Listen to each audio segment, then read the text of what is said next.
네, 오늘 저녁 우리에게 주시는 하나님의 생명의 말씀은 사사기 7장 1절로 9절까지의 말씀입니다.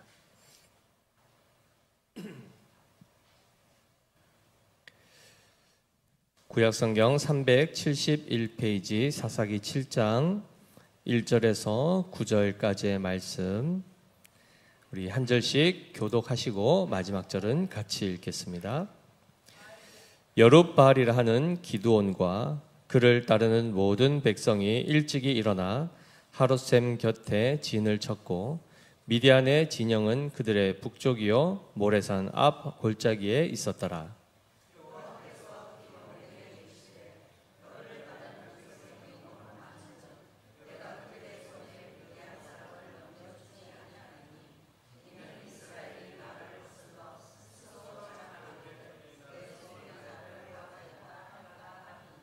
이제 너는 백성의 귀에 외쳐 이르기를 누구든지 두려워 떠는 자는 길르앗산을 떠나 돌아가라 하라 하시니 이에 돌아간 백성이 22,000명이요 남은 자가 10,000명이었더라.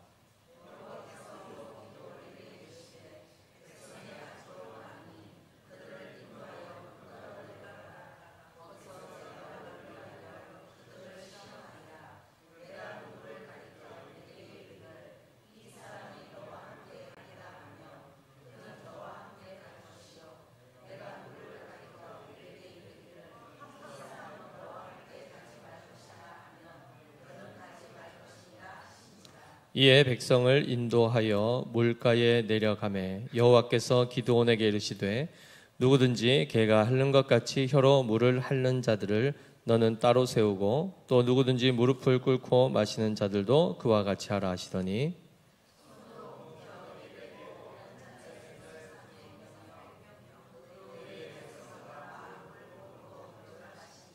여호와께서 기드온에게 이르시되 내가 이 물을 핥아 먹은 300명으로 너희를 구원하며 미디안을 내 손에 넘겨주리니 남은 백성은 각각 자기의 처소로 돌아갈 것이니라 하시니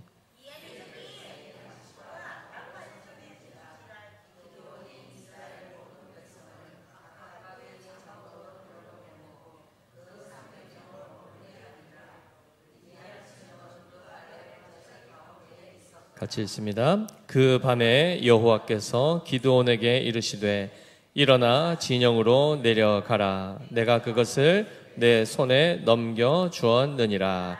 아멘. 예, 오늘 본문 말씀 너무나도 잘 아시는 말씀이요. 특별히 설교로 많이 들었던 기드온의 300용사에 대한 이야기입니다. 그런데 우리가 지금 계속해서 교회론을 다루고 있지요. 교회가 무엇인가? 그리고 하나님께서는 교회를 교회가 어떻게 되기를 원하시는가? 이런 것들을 쭉 살펴보았습니다. 그 가운데 마지막으로 우리가 살펴본 것이 바로 교회에는 사명이 있다.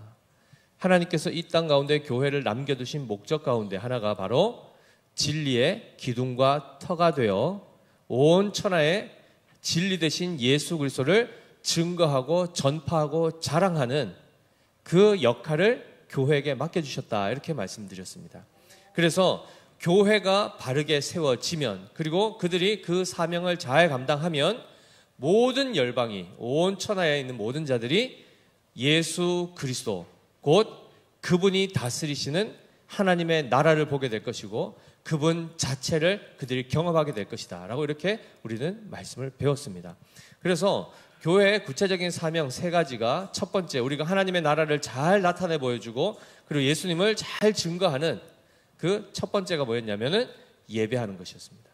우리가 살아계신 하나님, 눈에 보이지 않지만 영적으로 다 우리는 느껴지고 감각되어지는, 그리고 오늘 찬양에도 나왔지만은 내 눈을 열어 주를 보게 하소서, 이 자리 가운데 임재하시는 삼위일체 하나님을 우리는 우리의 영이 감각하고 보고 듣고 반응할 수 있는 우리가 되었지 않습니까? 그래서 우리가 하나님을 바르게 예배할 때에 사람들은 우리를 통하여 하나님의 살아계심을 보게 될 것입니다.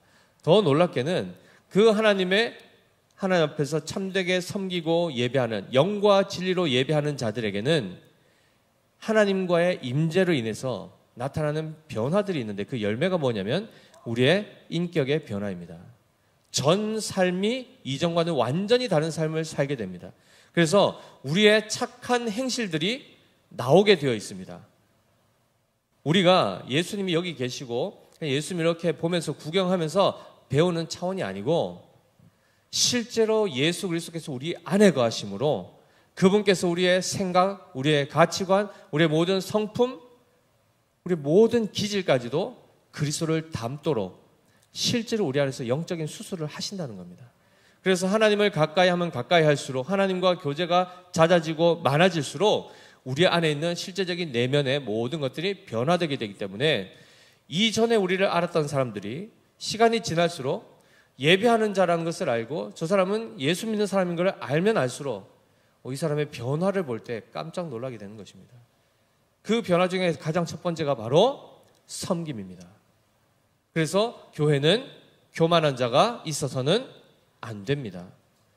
왜냐하면 사람들끼리는 높고 낮음을 서로 판단하고 주장할 수 있겠으나 우리 모두는 다 우리 위에 누가 계시죠? 하나님이 계십니다. 거룩하시고 위대하신 왕이신 하나님이 있기 때문에 그 하나님에 대한 올바른 인식을 가지면 우리는 항상 그분 앞에서 살아가는 하나님의 종으로서 또는 하나님의 자녀로서 우리는 항상 겸손함으로 그 앞에 서게 되어 있는 것입니다. 항상 우리 위에 누가 있다라는 의식을 가지고 사는 것이죠. 그렇죠? 그래서 그러한 차원에서 교만했던 자가 어느 날부터 겸손한 자가 되고 그리고 자기를 자랑하던 자가 예수님을 자랑하게 되고 그리고 우리의 성품이 섬기는 것에 잘 적응되어서 나이가 많고 지위 고할 넘어서서 높은 지위에 있는 자도 약한 사람, 낮은 자를 위해서 기꺼이 섬기는 이런 모습들이 예배하는 자들의 모습에서 나타날 때 사람들은 그들의 착한 행실을 보고 하나님께 영광을 돌리게 되어 있다. 이렇게 되어 있습니다. 그리고 마지막으로 살폈던 것이 바로 온 천하를 두루 다니며 복음을 전하는 것입니다. 우리가 참 유재춘 선교사님 오셔서 선교 목회해 주실 때 참 은혜가 있었죠. 복음을 먼저 받은 자, 누군가는 먼저 뿌렸고 또한 그 또한 그 복음을 잘 전달하여 또 누군가에게는 그 복음을 이루고 그래서 어디까지 이르렀습니까? 온 천하에. 그래서 열매를 맺어 자라는도다. 그들이 누굽니까? 그 열매가 뭡니까? 교회입니다. 교회입니다. 그 교회가 세워지기 위하여 하나님의 복음이 전파되어야 된다라고 말씀하였고 선교사님도 그러셨죠. 20여 년 동안 그렇게 자기가 삶을 헌신하고 청년 때부터 복음을 위하여 간사가 되고 CCC에서 선교 그 지국의 담당자가 되어서 지금 필리핀까지 싱가포르 거쳐 필리핀까지 그 모든 수고와 모든 사역을 했음에도 불구하고 마지막에 뭐라고 했죠? 은혜다. 하나님의 은혜였습니다. 라고 고백하는 겁니다. 그래서 은혜 안에서 열매 맺어 자라는 교회. 이것이 하나님께서 우리에게 지금 이 지상에 있는 보이는 교회에게 맡겨주신 귀한 사명입니다. 이것을 잘 할 때에 하나님이 영광 받으시고 하나님의 나라가 든든하게 확장되며 세워진다는 것을 우리에게 말씀해 주셨죠. 그 가운데 오늘의 이 기도원의 300용사와 이것이 도대체 무슨 연관이 있을까? 이 이야기와 교회가 도대체 어떤 관계가 있을까? 우리가 여기서 이제 중요한 원리를 살펴보아야 합니다. 자, 우리가 기도원 이 이야기를 7장부터 읽었는데요. 사실은 이 기도원의 이야기는 6장부터 시작이 됩니다. 사사기 6장 앞장 한 장이니까 앞에 한번 보시면 6장 1절에 같이 한번 읽어보겠습니다. 사사기 6장 1절입니다. 시작. 이스라엘 자손이 또 여호와의 목전에 악을 행하였으므로 여호와께서 7년 동안 그들을 미디안의 손에 넘겨주시니라고 되어 있습니다. 자, 지금 보니까 이스라엘 백성들이 출애굽하여 광야를 지나 여호수아 시대에 가나안 땅을 정복해서 들어갔습니다. 그리고 여호수아 시대가 지나가고 나서 이제는 영적인 지도자가 구심점이 없어졌습니다. 그리고 나자 그 다음에 어떻게 됐죠? 이스라엘 백성들은 각기 자기 소견에 옳은 대로 살아가는 삶을 삽니다. 이것이 바로 사사기의 특징이었습니다. 그때 이스라엘에 왕이 없었으므로 그들이 자기 소견에 옳은 대로 살았다. 그러면 잘 보십시오. 알아서 가만히 놔두면, 알아서 잘하면 문제가 없습니다. 그런데 이스라엘 백성들을 그냥 가만히 자유롭게 너 하고 싶은 대로 해라 했더니 뭐랍니까 그들이? 여호와의 목전에 악을 행하더라는 것입니다. 이것이 우리가 우리 스스로에 대해서 분명히 인간에 대한 이해를 정확하게 가지고 계셔야 됩니다. 우리는 다 내가 원하는 대로 하고 싶어 하죠. 내 뜻대로 하고 싶어 합니다. 누군가가 우리에게 이렇게 하라 저렇게 하라 이렇게 지시하고 명령하면 굉장히 기분 나빠하죠. 그러면서 또 동시에 자기는 또 남들에게 이렇게 하라 저렇게 하라 이렇게 되지 않습니까? 다른 사람은 내 말 듣기를 원하고 나는 다른 사람 말 듣기 싫어하고, 이것이 인간의 굉장히 모순점인데요. 하나님 앞에서 하나님의 명령과 하나님의 말씀이, 하나님의 인도하심이 사라져버리면 이스라엘 백성들은 스스로 알아서 잘 하는가 그렇지 않더라가 사사기에서 계속 반복되어서 나옵니다. 우리 지금 열왕기상에서도 계속해서 그 왕들의 모습을 보면 특징이 뭐죠? 여호와 보시기에 어떠했다 이렇게 평가가 됩니다. 지금 벌써 아합 왕까지 왔지 않습니까? 열왕기상 17장까지 왔는데 한 명 빼고 다 여호와 보시기에 악을 행하였더라. 한 명이 누구였습니까?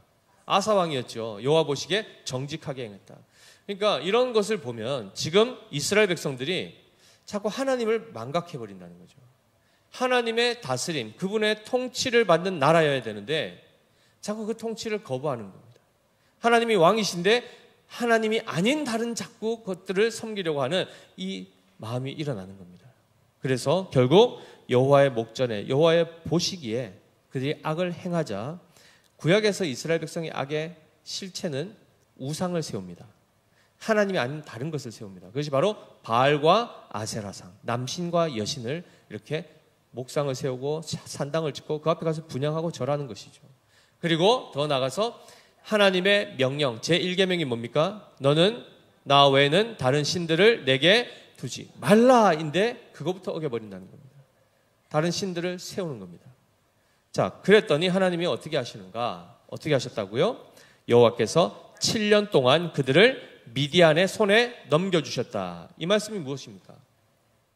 미디안이라는 이스라엘의 남부, 동남부 지역에 있는 거대한 나라가 있습니다.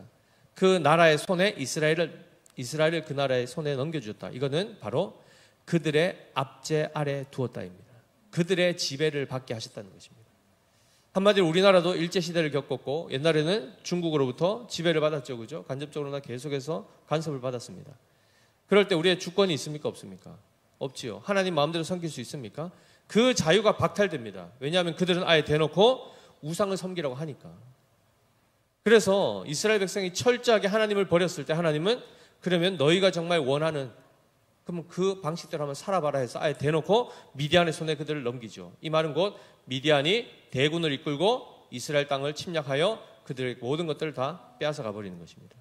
그들이 동경하던, 그들이 부러워하던, 와, 저 나라처럼 살았으면 좋겠다 했던 그 나라가 오히려 자기들을 침략하고 약탈하는 것을 경험하게 하죠.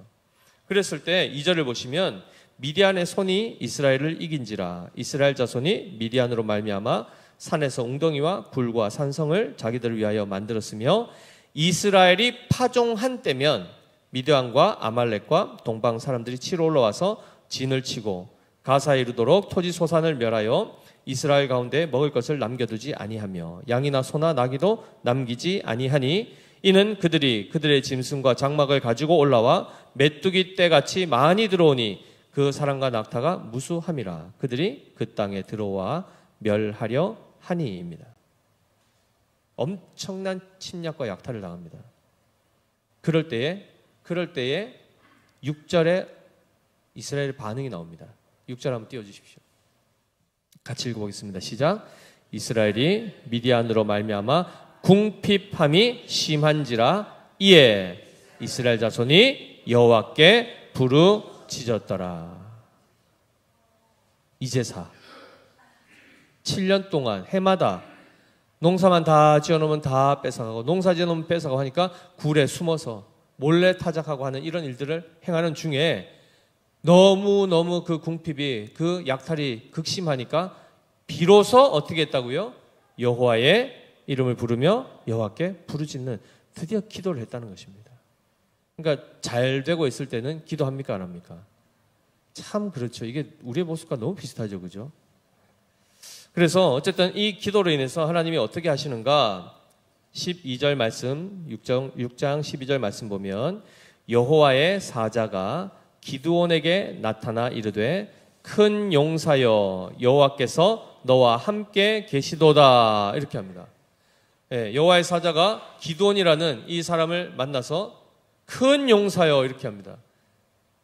아니 몰래 숨어서 지금 들킬까봐 저기 이게 타작을 몰래 포도주 틀에서 지금 하고 있는데 와서 큰 용사여 이러니까 얼마나 민망합니까 지금.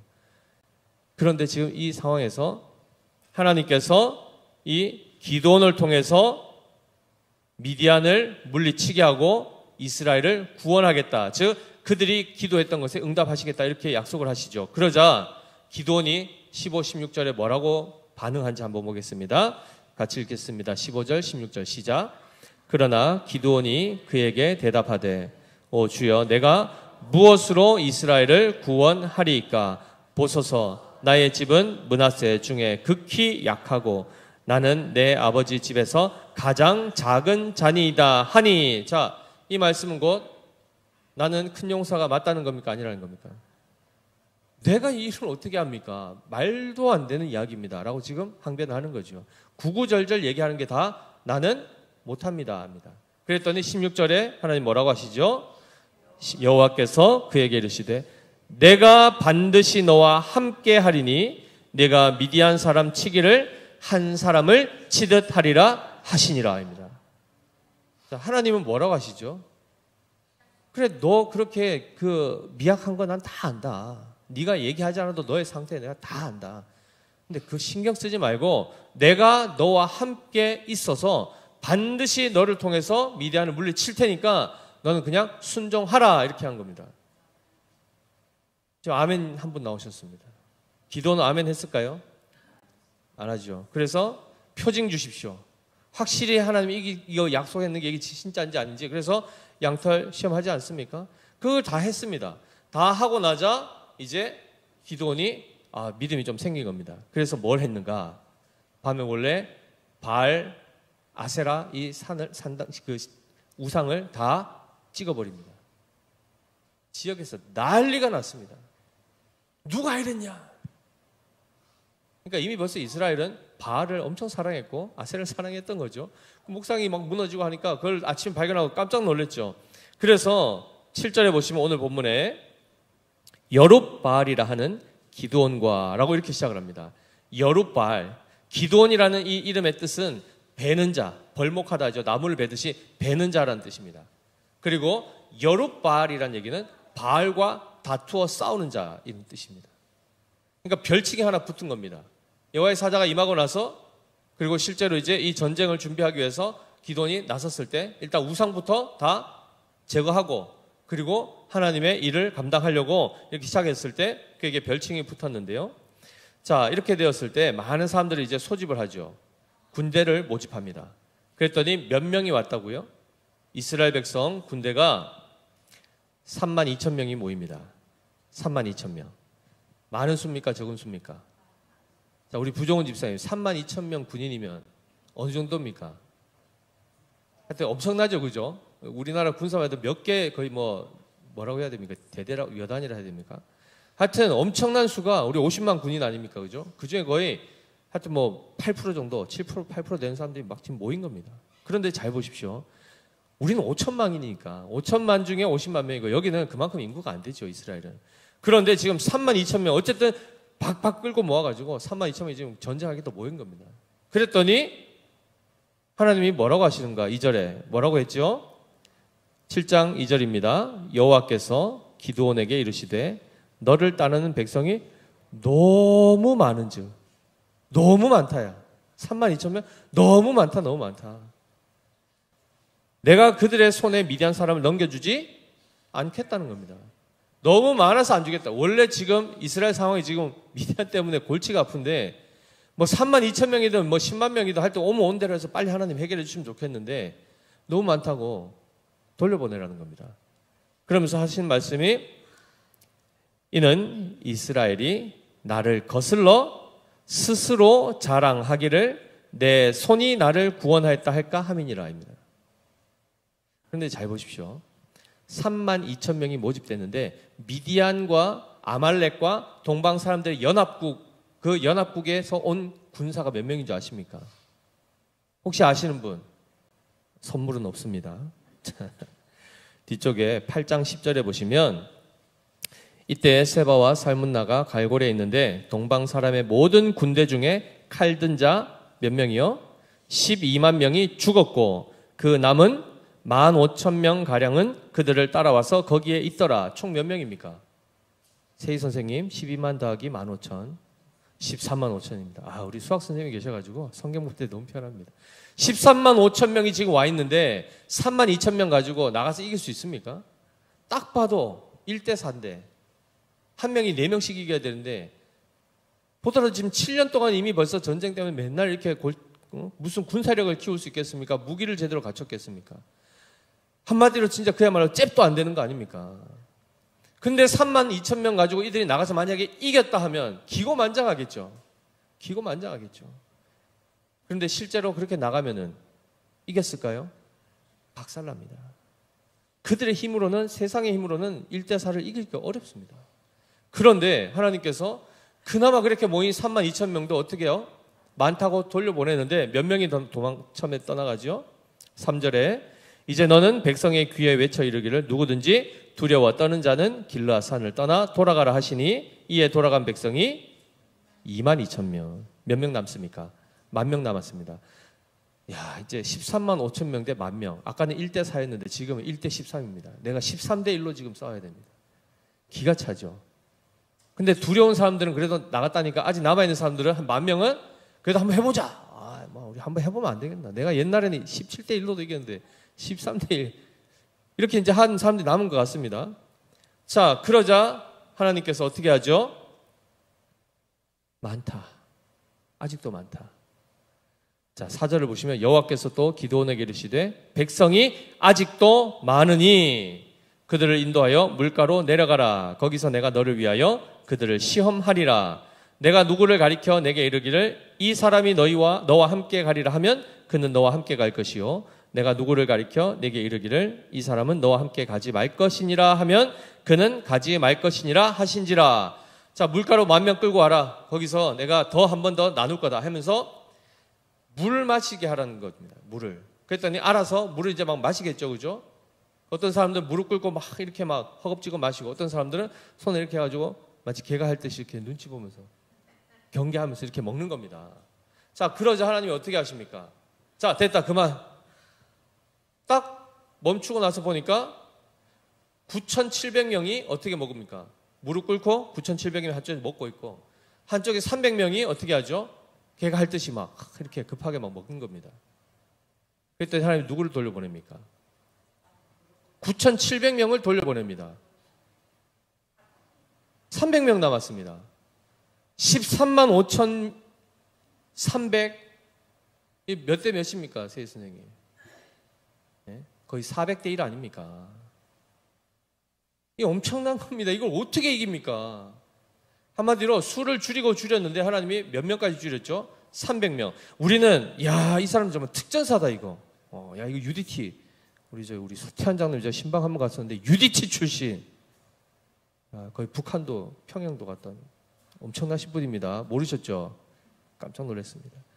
특수부대. 이 300명. 얘들이면 진짜 김일성 눈도 빼올 수 있을 것 같은 막 이런 생각을 하실 수 있겠지만 성경에서 잘 보십시오. 이 300명이 어떤 분들은 이제 그래도 군인으로서 두려움도 없고 딱 전쟁하려고 딱 몸에 이미 훈련이 딱 된 사람 300명 이렇게 이제 이해를 많이 하시는데 지금 이야기의 포인트가 뭡니까? 아무것도 아닌 기드온을 하나님이 큰 용사로 세워 하나님이 전쟁하여 이기신 것을 그들 알고 보게 하심으로 그들이 여호와께로 돌아오게 하는 게 목적 아닙니까? 그럼 이 300명이 뭡니까? 결국 만약에 300명이 무릎 꿇고 핥아 먹고 9,700명이 개처럼 핥아 먹었으면 누구를 보냈을까요? 9,700명 보내는 겁니다. 이거는 물을 핥아 먹었냐 이게 문제가 아니고 인원수를 줄이는 게 목적입니다. 그런데 잘 보십시오. 그러면 300명이 남았죠. 13만 5천 대 300 해볼만 합니까? 지금 뭐 심각해지죠. 상황이 3만 2천 명으로도 할까 말까 하는데 10,000명으로 줄었다가 300명까지 줄었습니다. 그때에 자, 여기 보시니까 9절에 뭐라고 하죠? 그 밤에 여호와께서 기드온에게 이르시되 일어나 진영으로 내려가라. 내가 그것을 내 손에 넘겨 주었느니라. 이렇게 말씀합니다. 내가 이 300명에게 그들을 맡기겠다. 그래서 7절에 나왔지 않습니까? 여호와께서 기드온에게 이르시되 내가 이 물을 핥아먹은 300명으로 너희를 구원하며 미디안을 내 손에 넘겨주리니 남은 백성은 각각 자기의 처소로 돌아갈 것이니라 하시니. 이스라엘 전체 국민들이 보더라도 지금 이 일이 합당합니까? 국방부 장관이 나와가지고 갑자기 전쟁하는데 300명이면 됩니다 하고 다 돌려보내면 국민들이 뭐라고 하겠습니까? 말도 안 되는 소리 한다겠죠. 더 모집해가지고 우리도 13만 5천 정도 만들어가지고 해야 되지 않겠냐. 이렇게 할 상황 아닙니까? 근데 지금 300명까지 줄였습니다. 승산이 있습니까? 없습니까? 절대 없습니다. 이 300명 특수부대라 해서 이들이 정말 그 능력이 있은 것을 확신했으면 기드온이 어떻게 하면 됩니까? 바로 가라 할 때 급하면 바로 내려가야 되죠. 근데 10절에 뭐라고 되어 있습니까? 만일 내가 내려가기를 두려워하거든 내 부하 부라와 함께 그 진영으로 내려가서 그들이 하는 말을 들으라 이렇게 되어 있습니다. 그러니까 이 300명도 지금 기드온 마음에는 찹니까 안 찹니까? 이 가지고도 못 이기는 게 같다는 이 불신이 가득 차 있는 겁니다. 도대체 이게 가능한가? 계속해서 의심 가운데 그가 결국은 어떻게 하죠? 그 말씀을 따라서 내려가서 진중을 살핍니다. 정탐을 합니다. 그럼 이 말은 뭡니까? 네가 만약 두려워하면 내려가서 한번 봐라 이 얘기인데 그럼 두려워했다는 얘기죠. 여전히 300명 가지고도 벌벌 떨면서 내려갔는데 그때 어떻게 됐습니까?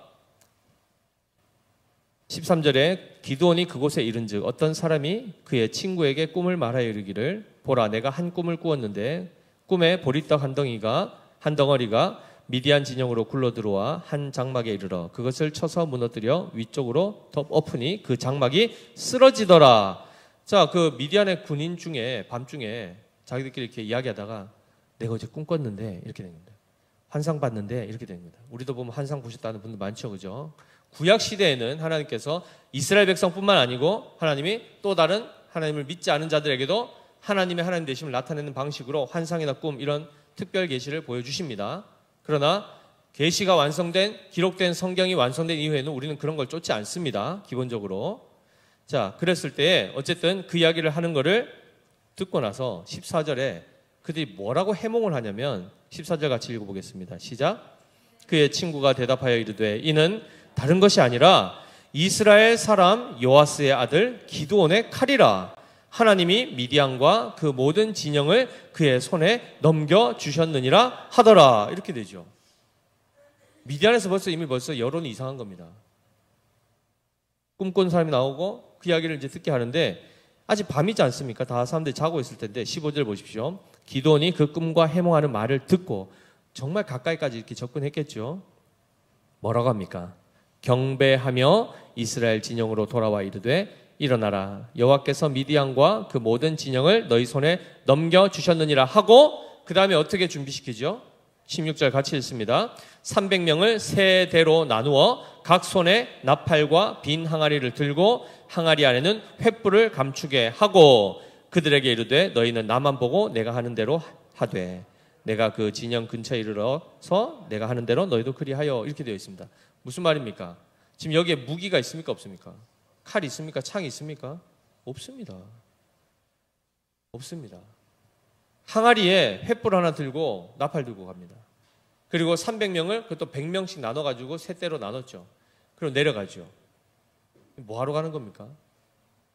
거의 이거는 그냥 가미가제죠. 그죠? 거의 죽으러 가는 겁니다. 무기가 없지 않습니까? 횃불 가지고 뭐 얼마나 저걸 하겠습니까? 그 항아리 몰래 숨겨서 갔는데 나중에 어떻게 하죠? 18절에 보시면은 나와 나를 따르는 자가 다 나팔을 불거든 너희도 모든 진영 주위에서 나팔을 불며 이르기를 여호와를 위하라 기드온을 위하라 하라 하니라. 기드온과 그와 함께한 100명이 이경초에 진영 근처에 이른즉 바로 파수꾼들을 교대한 때라. 그들이 나팔을 불며 손에 가졌던 항아리를 부수니라.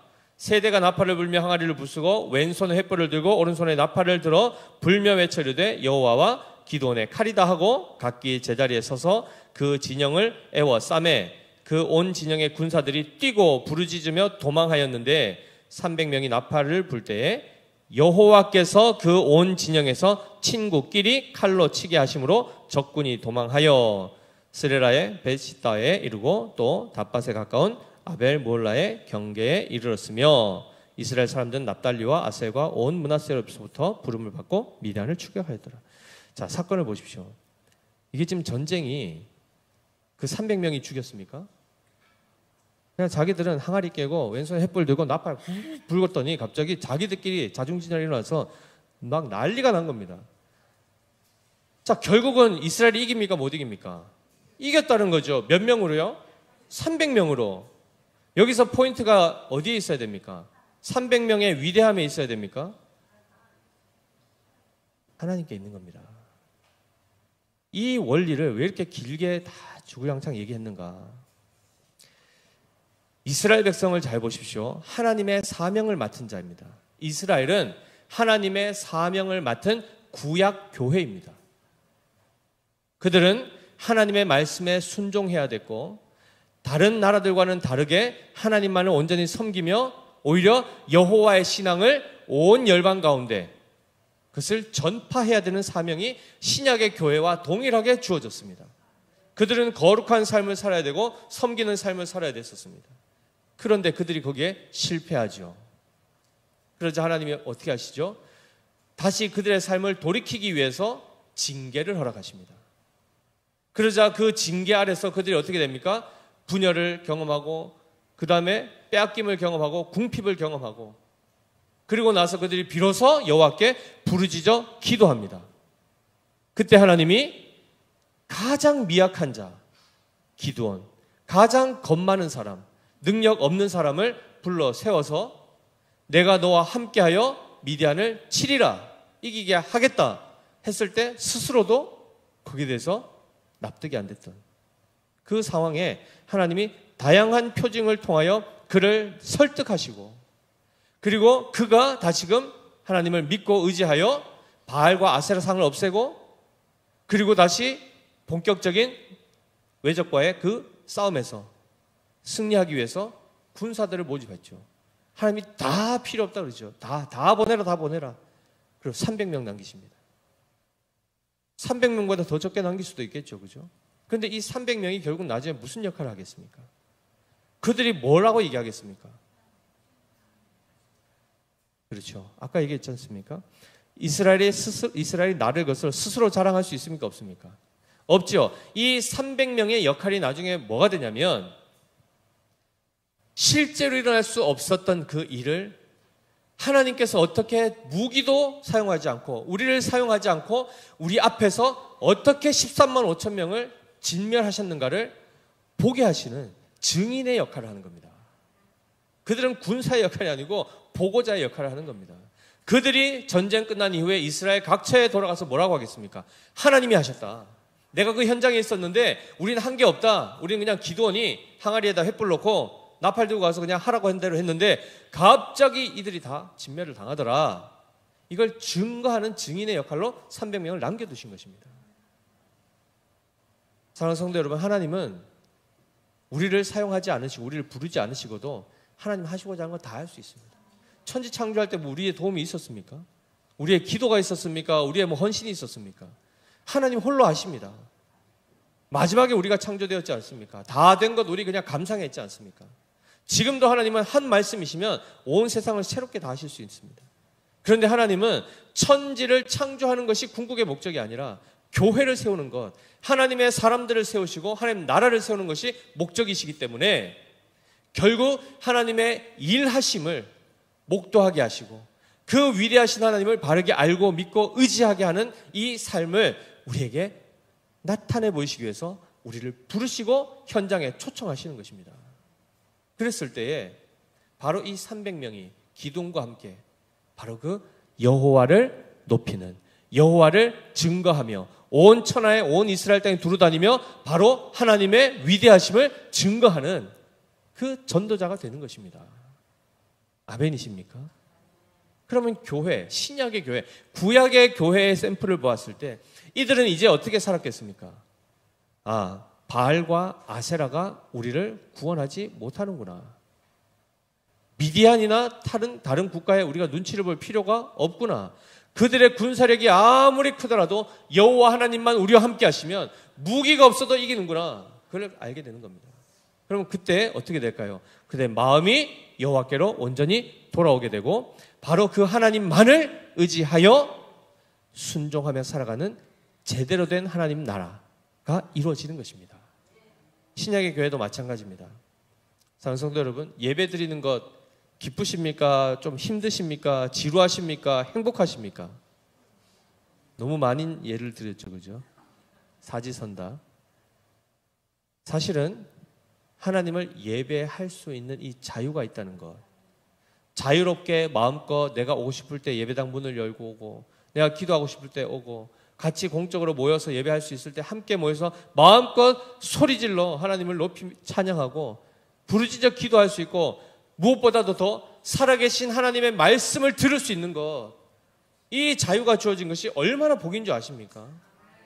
얼마나 복인 줄 아십니까? 그런데 이것이 나중에 형식주의가 되면 어떻게 되죠? 사사기 시대가 오는 겁니다. 하나님 자체가 목적이 되지 않고 하나님의 뜻이 무엇인지를 우리가 망각하고 우리의 사명을 놓치는 순간 우리는 우상 숭배의 길로 가게 되어 있습니다. 우상 숭배의 핵심은 결국 나 자신의 탐욕을 위해서, 그냥 나의 육신의 안위를 위해서 살아가는 삶으로 또다시 돌아간다는 것입니다. 그때 다시 오늘의 이 말씀을 통해서 우리는 깨달아야 됩니다. 하나님의 사역은 무엇으로 감당하는 거죠? 우리의 노력, 우리의 열심, 우리의 열정이 아닙니다. 우리의 진심도 거기에 해당이 안 됩니다. 하나님의 일을 할 때 잘 보십시오. 하나님이 하신다 하셨을 때 나머지는 손가락 빨고 있었습니까? 300명만 보더라도 그 전쟁에 실제로 출전했지 않습니까? 또 어떤 사람들 집에 가서 관망한 사람도 있었습니다. 그러나 전체 이스라엘이 구원을 받죠. 어떤 사람들은 최전선에서, 어떤 사람은 후방에서 다양한 모습으로 그 이스라엘의 하나님 나라를 이루며 거기서 지금 이 영적 전쟁과 신앙의 여정을 싸우고 있는 겁니다. 그럴 때 잘 보십시오. 300명으로 뽑힌 자조차도 그들의 기능을 하나님이 사용하시는 겁니까? 아니라는 겁니다. 아니라는 것입니다. 나머지 사람들은 다 어땠죠? 두려워서 가고 그냥 그렇게 해서 다 갔던 사람들 아닙니까? 뽑히지 못했던 사람들도 결국은 구원의 대상입니다. 한마디로 이스라엘의 구원은 누구에게 달린 겁니까?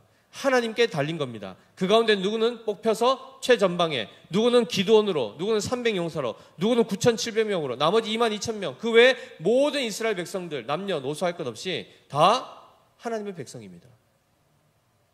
누구 하나 거기서 어떤 중요한 역할을 맡았다 해서 그 사람의 뛰어남 때문에 그 구원이 이루어지는 것이 아니라는 것입니다. 한마디로 하나님의 사역은 철저하게 은혜를 구하여 하나님의 명령에 순종하여 믿음으로 순종의 역사를 이루어가는 것입니다. 이 원리를 우리가 이해하지 못하면 우리는 극단으로 가게 되는데, 기도하고 가만히 있는 경우가 있습니다. 기도하고 아무것도 안 하는 경우가 있습니다. 하나님이 알아서 하시겠지. 그런데 잘 보셔야 됩니다. 성경에서 하나님이 출애굽할 때, 홍해 가르칠 때 모세를 통해서 뭐라고 하시죠? 너희는 가만히 있어 그랬죠. 그럼 어떻게 해야 됩니까? 가만히 있어야 됩니다. 또 열심 내고 바가지 들고 가지고 막 바닷물 퍼내고 이런 거 하면 안 된다는 거죠. 가만히 있으라 할 때는 가만히 있으면 되고, 가라 하면 가면 되는 겁니다. 우리가 이걸 혼선을 일으키니까 하나님의 은혜 하면 난 그럼 아무것도 안 해야지 뭐. 아우, 내가 괜히 내 또 공덕을 세울까봐 나는 공덕 안 세우기 위해서 가만히 있겠습니다. 이 얘기가 아니라는 거죠. 더 나아가서 어떻게 되죠? 하나님 너무 힘드시니까 내가 좀 하나님 도와드려야지 해서 내 열심으로만 제가 하겠습니다. 그것도 아니라고요. 하나님이 돌아가라 한 자는 돌아가면 되고, 하나님이 남으라 한 자는 남아서 자기 역할을 하면 되는 것입니다. 그리하여 모두가 다 합력하여 하나님 나라를 세워가는 것입니다. 그래서 누구도 뽑힌 자나 뽑히지 않은 자나 모두가 다 하나님만을 자랑하는, 철저하게 하나님께 구하여 은혜 안에서 순종하여 하나님의 역사와 사역들을 감당하는 그 나라가 바로 참된 교회의 모습입니다. 사랑하는 성도 여러분, 우리는 뛰어납니까? 성도님들이 생각할 때 저는 어떻게 보이십니까? 뛰어나 보이십니까? 우리 모두가 다, 저는 모태신앙도 아니고, 모태신앙도 아니고, 저희 가정이 몇 대 내려오는 것도 아니고, 저도 신학에 대한, 신앙에 어찌 보면 거의 1.5세대이기 때문에 기독교 문화에 대한 이해도 많이 없습니다. 그냥 하는 것은 은혜 구하고 그냥 가르쳐 주시고 하라고 하시는 대로 그냥 순종하면서 그냥 묵묵히 그냥 할 뿐입니다. 저의 어떠함이 없다는 것을 제가 제일 알겠죠. 이가 가지런합니까? 피부가 이렇게 깨끗한, 보일 거 하나도 없습니다. 이미 저희 부모님들도 서로 자기 안 닮았다 하지 않습니까? 아버지는 어머니 닮았다 그러고 어머니는 아버지 닮았다 하는데 서로 안 좋은 것만 다 남 닮았다 하시는데, 하나님이 약한 자를 들어 쓰시죠. 왜 그렇게 하신다고요? 자랑하지 못하게 하기 위해서. 누구를요? 자기 자신을. 그럼 우리가 보통 하나님께서 부르시면, 하나님의 일에 하나님의 사역을 맡기시면 보통 어떻게 하죠? 저는 저는 할 줄 몰라서. 그래서 부르셨다니까요. 할 줄 모르는 자가 하나님의 은혜 안에서 그게 되는 걸 보면서 깜짝 놀라면서 어이구 이게 되네? 하나님이 하셨습니다. 이 고백을 받으시기 위해서. 근데 자꾸 겸손을, 이상한 겸손을 거기에 이렇게 표현하신단 말이죠. 부르시면 순종하면 됩니다. 또 어떤 분은 어떻죠? 왜 나는 안 불러주지? 기분 나빠. 하나님 날 차별하시나? 그게 아니라는 겁니다. 그러니까 각자에게 하나님이 각자의 모양에 따라 믿음의 분량대로 하나님이 적절할 때 부르시기도 하고 그만두기도 하시고, 이 모든 것들을 하나님이 다스리십니다. 주관하십니다. 그래서 교회가 해야 될 게 뭐죠? 철저하게 하나님을 의지하는 겁니다. 철저하게 하나님을 의지하는 겁니다. 그래서 고린도전서, 우리가 잘 아시는 말씀입니다. 고린도전서 1장 26절부터 함께 볼 텐데요. 29절까지 말씀 천천히 한번 읽어보겠습니다. 시작. 형제들아, 너희를 부르심을 보라. 육체를 따라 지혜로운 자가 많지 아니하며 능한 자가 많지 아니하며 문벌 좋은 자가 많지 아니하도다. 그러나 하나님께서 세상에 미련한 것들을 택하사 지혜 있는 자들을 부끄럽게 하려 하시고, 세상에 약한 것들을 택하사 강한 것들을 부끄럽게 하려 하시며, 하나님께서 세상에 천한 것들과 멸시받는 것들과 없는 것들을 택하사 있는 것들을 폐하려 하시나니, 결론이요, 이는 아무 육체도 하나님 앞에서 자랑하지 못하게 하려 하심이라 합니다. 아무 육체도 하나님 앞에서 자기 자신을 자랑하지 못하게 하는 것. 그래서 진정한 성도는 우리의 무능함을 인정하고 그 가운데 하나님의 놀라운 은혜로 말미암은 역사가 우리 안에서 나타나는 것을 통하여 하나님을 높이는, 하나님을 자랑하는 그 삶을 살아가는 것입니다. 그것이 바로 참된 교회요, 진정한 하나님의 다스림을 받는 하나님의 나라입니다. 아멘이시죠? 그래서 우리 믿음의 교회 모든 성도님들은 지성이면 감천이다, 신앙적인 고백 아닙니다.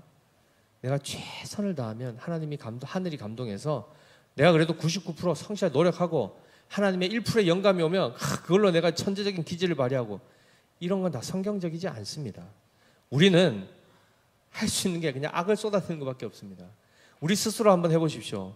하나님이 일하시는데 옆에 가서 뭐 도와드리겠다 해보세요. 다 망치는 일밖에 안 합니다. 손을 안 대는 게 도와드리는 거죠.